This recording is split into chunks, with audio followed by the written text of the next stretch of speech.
Break બાદ સ્વાગત આગળ વાત કરીએ તો રાજ્યભરમાં 24 કલાકમાં 168 જેટલા તાલુકાઓમાં કમોસમી વરસાદ એટલે કે માવઠું પડ્યું છે। સૌથી વધુ ખેડાના કપડવંજમાં 1.5 ઇંચ વરસાદ પડ્યો, ત્યારે ગાંધીનગરના માણસામાં 1.25 ઇંચથી પણ વધુ વરસાદ વરસ્યો છે। ત્યારે ભાવનગરના શિહોરની વાત કરીએ, 1.25 ઇંચથી પણ વરસાદ વધુ પડ્યો છે। ત્યારે જોટાણામાં વરસાદ વરસ્યો, વડોદરામાં પણ 1 ઇંચથી વધુ વરસાદ વરસ્યો છે। ત્યારે મહેસાણા અને કડીમાં પણ 1 ઇંચથી વધુ વરસાદ ખાબક્યો હોવાનું સામે આવી રહ્યું છે। ત્યારે ભાવનગર, ડોલવણ અને નડિયાદમાં પણ 1 ઇંચ વરસાદ ખાબક્યો છે। મહીસાગરના ખાનપુરમાં 1 ઇંચ વરસાદ, સુરેન્દ્રનગરના દસાડામાં 0.25 ઇંચથી પણ વધુ વરસાદ પડ્યો હોવાના દ્રશ્યો સામે આવ્યા।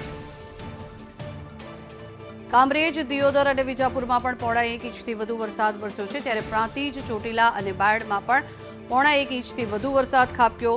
દહેગામ, મહેમદાવાદ અને હિંમતનગરમાં પણ 0.25 ઇંચથી વધુ વરસાદ વરસ્યો છે। આ દ્રશ્યો જે આપ જોઈ રહ્યા છો, સતત જે રીતે છેલ્લા 24 કલાકમાં જ્યાં જેટલો વરસાદ પડ્યો છે એની આંકડાકીય માહિતી આપના સુધી પહોંચાડી રહ્યા છીએ। સતત વરસાદના કારણે થઈને અનેક વિસ્તારોમાં પાણી ભરાઈ ગયા હોવાના પણ દ્રશ્યો સામે આવી રહ્યા છે। એક તરફ અત્યારે ઉનાળો ચાલી રહ્યો હતો, કાળઝાળ ગરમી અને ઉનાળામાં એટલે કે ભર ઉનાળાની અંદર જાણે ચોમાસું બેઠું હોય તેવા આ દ્રશ્યો સામે આવી રહ્યા છે। અને આ વરસાદ જે પ્રી મોન્સૂન કામગીરી શરૂ થઈ છે તેના કારણે થઈને ઠેર ઠેર વરસાદી માહોલ જામ્યો છે।